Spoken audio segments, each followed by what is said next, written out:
there an angelic moment?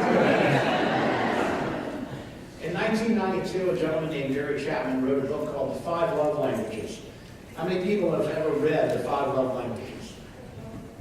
Oh my goodness. Well, I'll tell you what, I might lead a class on The 5 Love Languages next year. He wrote the book because he was a marriage counselor. He'd done marriage and relationship counseling for over 30 years, and he came to the conclusion that people speak different love languages to each other. It's as if I were preaching in Spanish and you only understand English. And I'm getting frustrated with you. Why don't you understand? Why are you not responding? I'm speaking Spanish. That's my language. And he came to the conclusion that a great many couples, a great many relationships struggle because each person is saying, I love you in the language that means the most to them, but it's not the other person's language. Now, I grew up, the 5 love languages are physical touch, acts of service, giving of gifts, what am I leaving out? Words of affirmation, and what else? Acts of service, I think it said that. Let me get them here. Giving and gifts, acts of service, quality time, words of affirmation, and physical touch, all right? Now, I grew up in a home where there was no physical touch, there was no words of affirmation, there was no quality time, there were no acts of service, but baby, we gave each other gifts. That's what we did. My mother and father's love language was gift giving. And so, at Christmas time, they expressed to me how much they loved me. Unfortunately, my love language was physical touch. I was never kissed as a kid. Can you believe that? I mean, from 6 or 7 on, I was never kissed, never hugged, nothing. All right? But they gave me love in the language that spoke to them. So I was trained as a gift giver. I understood when you love somebody, you give them gifts. That's why periodically I go give my church family little gifts. You're going to get one this morning. It's because I love you. This is how I was taught to express my love. Now, if you can imagine that training as gift giving, and couple that with a guy who had a really good job, who worked for himself, who set his own salary. By the way, do you know the best part of owning your own business and working for yourself? You set your own pay, you set your own hours, and you only answer your customers. You know the worst thing about owning your own business? You set your own hours, you set your own pay, and you answer all those customers. All right, that's totally off the point. But, so I had my own business, and I had lots of money, and I had 2 young children, and I had a wife, and Christmas came. Hello! Ring the bell. Can I have the first slide? That one. Oh, no, the other one. Now, that's not a picture of our house, but in the 70s and 80s, if you'd have walked in on this day into our house, it would have looked something like that, or worse. Because I went overboard. I went overboard. Because I love my family and I love my children. I told you last week I traveled a lot at that period of time, and I would be somewhere in April, and I'd go, oh wow, that'd be a great gift, and I'd buy that. I'd buy Christmas gifts from April to December 24th. I learned early on, by the way, if you're going to be a prolific gift buyer, you better get pretty good at wrapping gifts. They weren't pretty, but they were all wrapped. Gift giving was my love language. Am I the only gift giver in the house? Is anyone else brave enough to say their love language was gift giving? All right, I did. All right, thank you for being brave. So this morning, in my world, Christmas was all about one thing. Christmas was all about presents. All right? You see that okay? But what I'm going to talk about this morning, what was given to me to share, is that Christmas is not about presents, it's about presence. All right? Maybe I'll stay up here. Keep me from wandering away too far. Now, it's fascinating to me. You know where this whole thing about gift giving came from, right? Right? It's the 3 wise men.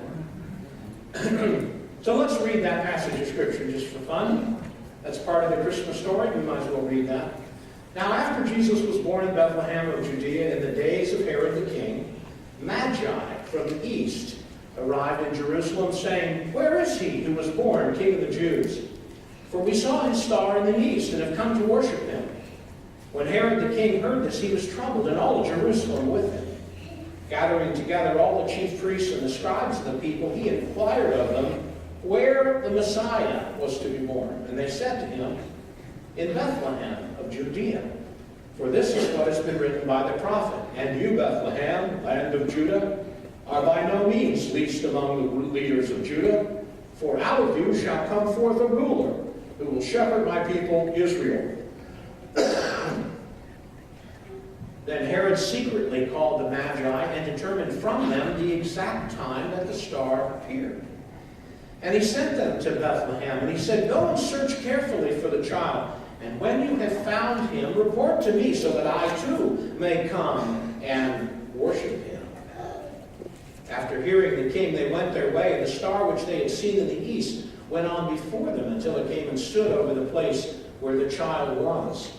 When they saw the star, they rejoiced exceedingly with great joy. After coming into the house, they saw the child with Mary, his mother, and they fell to the ground and worshipped him. They opened their presents. They presented to him gifts of gold and frankincense and myrrh. And having been warned by God in a dream not to return to Herod, the Magi left for their own country by another way. The word of God for the people of God. Amen. So, I should point out, for historic and biblical accuracy, you all realize the Magi did not show up at the little stable behind the inn, right? It took the Magi 2 years to travel the distance from what is probably the Far East, meaning Persia or beyond, but roughly 2 years on a camel. It took them to arrive there, and so, as it says in that passage, Jesus was living in a house. He was approximately 2 years old at that point in time. So we have this tradition of the Magi who came roughly on January 6th, giving presents to Jesus, and because of that, on December 25th, we give presents to each other and Jesus nothing. Makes a whole lot of sense, right? But somehow, that's what we do. Our modern tradition makes perfectly good sense when explained in that way. Today's message is entitled, obviously, Presents and Presents. And I have these two things up here because I want to be able to point when I say the word, because the word sounds the same. I want you to know which way I am talking about. Of all the presents that you received last year, how many of them can you name right now? I had in my script, give a $5 bill to anyone who can honestly tell me they remember one gift they got last Christmas morning. But then I was afraid 10 of you would raise your hands. Can anyone remember? Yes, Rory. Got a bunch of games for Xbox. I can't hear you, but I'm going to try. I got 4 or 5 Xbox games. Okay. All right. $10. He remembers? Go ahead. A big screen TV. I remember that one too. For the most part, all of these things that we're going to give each other today, or perhaps have already given, all of these presents end up being something that we don't really remember. They're really important right now, but in a few months they won't be quite so important. We have grandchildren that live in Spokane, and last year we got to spend Christmas with them, but this year we will not. And it's, when you're not around your grandkids all that much, it's very difficult to know what is the right thing to get for them. But I cheated this year. I Googled top 10 toys kids want for Christmas and picked one of those and sent it to the kids. But you know, grandkids' presents without their presents doesn't make Christmas very special. It's only when you get to see them open their presents in their presents that it's special. We just put it in a box and send it off in the mail, and if we're lucky, we might get a 2-line text that said, "Box received." But this morning, I want to talk about God's presents. I want to talk about a present that doesn't have to be unwrapped. Presents that don't have to be exchanged. Presents that never have to be upgraded. I want to talk about the presence that is the reason for Christmas. You're ahead of me there, partner. I want to talk about the presence of Jesus Christ coming to earth. Why was God's present to earth Jesus Christ? Why did he come? The answer can be found in John 3:16. All right? You want to say that with me? John 3:16. For God so loved the world that he gave his only begotten Son, that whosoever believes in him should not perish, but have eternal life. I have a gift that I'm going to give you this morning. It's a little token. It's a key fob. You can wear it around your neck on a chain or keep it in your pocket with your purses. And it has that verse written on it, because that's the essence of Christmas. God so loved the world that he gave us his Son. Now I want to talk philosophically for a moment. You know that a gift is not a gift until it's received? A gift is not a gift until it's actually received and used.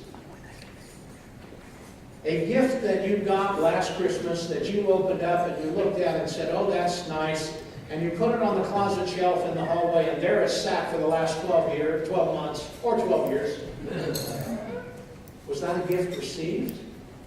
Yes, you have physical possession of it. You acknowledge that you got it, but it never became a part of your life. And so what good is that present? The presence of that present does nothing for you. I want to give you a thought that I want you to hang on to. This is the sermon in a nutshell, my bumper sticker version. Life is not about presence. It's about God's presence. It really is. I mean, the whole thing is about presence of God. Last night, for those of you who came, we had a great crowd. I'm very pleased with that. At the very end of the service, in a candlelight service, each of us has a candle. And I explained the symbolism of that last night. That candle is your life. And as you looked around the room last night, there were no lights on anywhere. The only lights were those candles. And it was a dark room, and you couldn't see people's faces. But if you take your light to the light of Christ, and you accept him, and you bring him back into your life, suddenly everybody's face came alive. Everybody's face glowed. The entire room glowed. Presents that aren't accepted are not a gift. They are not received. They are not used. All right. What is the basics of salvation? I taught you this a couple of weeks ago, or a couple of months ago. By the way, on the website there are all the sermons posted, and an average sermon video gets watched about 28 times, which I think is amazing. The sermon on God's plan of salvation has been viewed as of this moment 367 times. I think that is so cool, not because it's an ego trip, but because somebody somewhere wanted to know what is God's plan of salvation. And it consists of 7 facts and 4 actions. And I want you to hear this. I want you to remember this. There are 7 things that constitute the basis of salvation. Believe that God sent Jesus Christ to earth in human form, that he was born of a virgin, that he lived a sinless life, that he died voluntarily on the cross, that he was dead and buried, cold, stone cold. He was raised from the ground, and he will come back again to judge the living and the dead. When you believe those 7 facts at a heart level that touches your heart, that tears your heart out of your chest, you are now a believer in Jesus Christ. And that will result in 4 actions. You will come somewhere and acknowledge to him that you are a sinner. You got nothing to offer until he comes and that candle lights up in your life. And acknowledge that you're a sin. You confess your sins and ask for forgiveness. You invite Jesus Christ to take possession of your heart. And then with the help of the Holy Spirit, we promise to live a new life that looks nothing like the life before. You believe those 7 things, you take those 4 actions. You've accepted God's presence. And you have his presence, which then results in receiving God's presence. Think about it. I want to share with you a passage of Scripture from Galatians. But before I do that, if you put up the first slide of the Father, Son that look alike, you know, when we see a father and a son that look like these two, it's pretty easy to say, well, that's a father and a son. We can look around the room and we can see that. Examples in the house this morning. And put up the next one. It makes perfectly good sense. They share the same genes. They are genetically alike. It's logical that periodically a father and a son will look alike. Put the next one up. All right? Sort of looks like the Abrams family. Put up the next one. That is a mother and a daughter separated by 25 years, posed the same, with their newborn baby. That's not the same woman. That's mother and daughter. When we look at genetics physically, and we see the similarities between father and son, child and parent, it's not a stretch to understand that spiritually we should look the same. If there's physical similarities, there will be spiritual similarities. If we are God's children, what are the characteristics of being God's child? I'm going to read for you a passage of Scripture from Galatians, but I'm going to read it from John W. Peterson's translation known as The Message. This is what a child of God looks like. It is obvious what kind of life develops out of trying to get your own way all of the time. It's repetitive, loveless, cheap sex, a stinking accumulation of mental and emotional garbage, frenzied and joyless grabs for happiness, trinket gods, magic show religion, paranoid loneliness, cutthroat competition, all-consuming yet never satisfied wants, a brutal temper, impotence to love or be loved, divided households, divided lives, small minds, lopsided pursuits, the vicious habit of depersonalizing everyone into a rival, uncontrolled and uncontrollable addictions, ugly parodies of community. I could go on and on. And this is not the first time Paul writes that I have warned you. If you use your freedom this way, you will not inherit God's kingdom. But what happens when we live God's way? He brings gifts into our lives. Much the same way that fruit appears in an orchard. Things like affection for others, exuberance about life, serenity. We develop a willingness to stick with things, a sense of compassion in our heart, a conviction that a basic holiness permeates everything. We find ourselves involved in loyal commitments, not needing to force our way in life, able to marshal and direct our energies wisely. Legalism is helpless in bringing this about. Legalism only gets in the way. Among those who belong to Christ, everything connected with getting our own way and mindless responding is killed off for good. And since this is the kind of life we've chosen, the life of the Spirit, let us make sure that we do not just hold it as some idea in our heads or a sentiment in our hearts, but let it work out its implications in every detail of our lives. All right. I'm going to end with a story, as I often do. This is a story that very much tells the purpose of what I'm trying to preach this morning, albeit somewhat poorly. This is not my story, although I'm going to tell it in the first person. This story took place in the 40s, which you will very quickly figure out. But the details of 1940s America is kind of what makes this poignant. So we will bring our service to a close by listening to this story about Christmas, helping us to understand the difference between presents and presents. My father worked for an oil company in North Dakota. The company moved into different parts of the states, and during one of those moves, we lost our nativity set. If you put up the nativity set, I'd appreciate that. Before Christmas in 1943, my mother decided to replace our nativity set. She was extremely happy to find another one at the local 5 and Dime for only $3.99. I told you you'd know it's 1940. When my brother Tom and I helped her unpack the set, we discovered that our nativity had 2 baby Jesuses. My mother was quite upset by this discovery because that meant someone else was going to have a nativity without Jesus.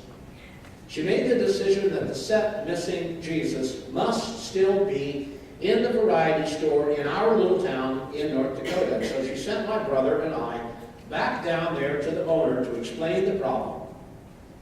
And she had a solution. Her exact words were this: "You two run back down to the store and tell the manager we have an extra Jesus. Tell him to put a sign above the remaining boxes that if any set is missing baby Jesus, call 7162. She gave us each a penny for candy, told us to bundle up against the North Dakota winter, which is nothing to be taken lightly. We did as we were told. The next time we went to the variety store, we saw that Mr. Green had put a large cardboard sign above the nativity sets and it read,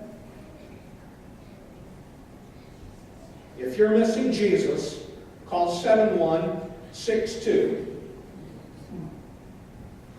The letters were large enough they could be read by looking through the window from the sidewalk. My mother was absolutely convinced that Mr. Green would sell the remaining nativity sets before Christmas, and so every time the phone rang, before going to answer it, she said, "I'll bet that's somebody looking for Jesus."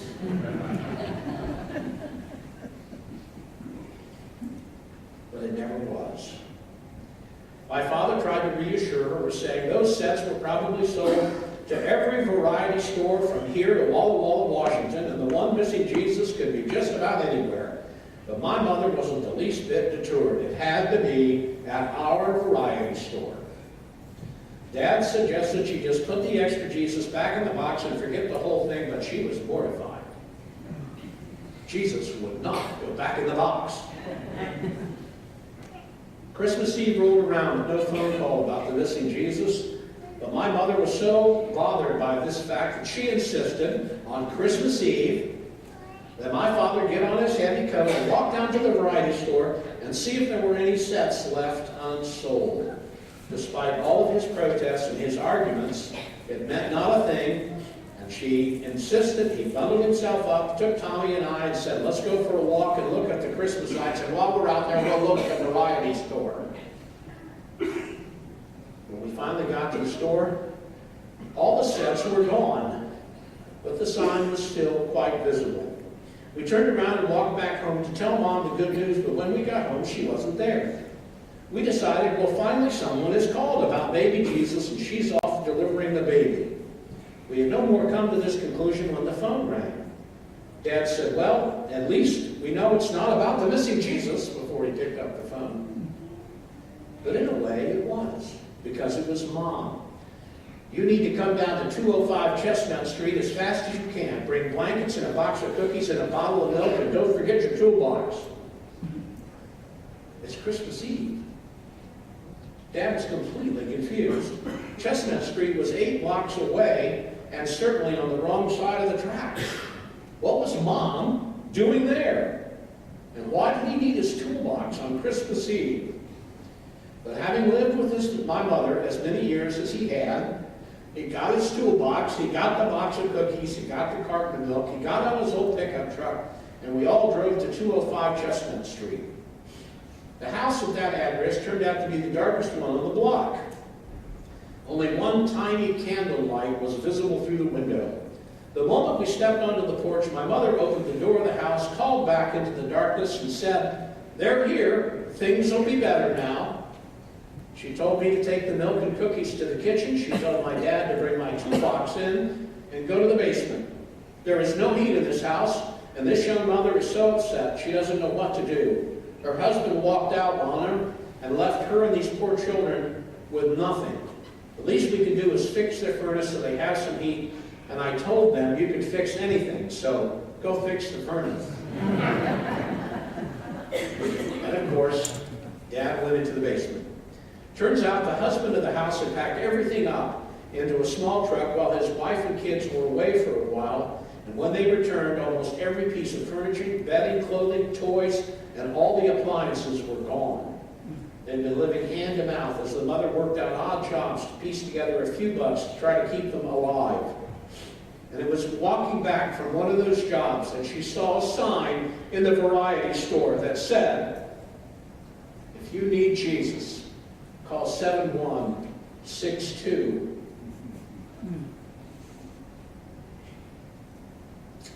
She said, "I saw that sign. I knew it was a sign. Anyone who cared that much about us would help us." And so I called 7162.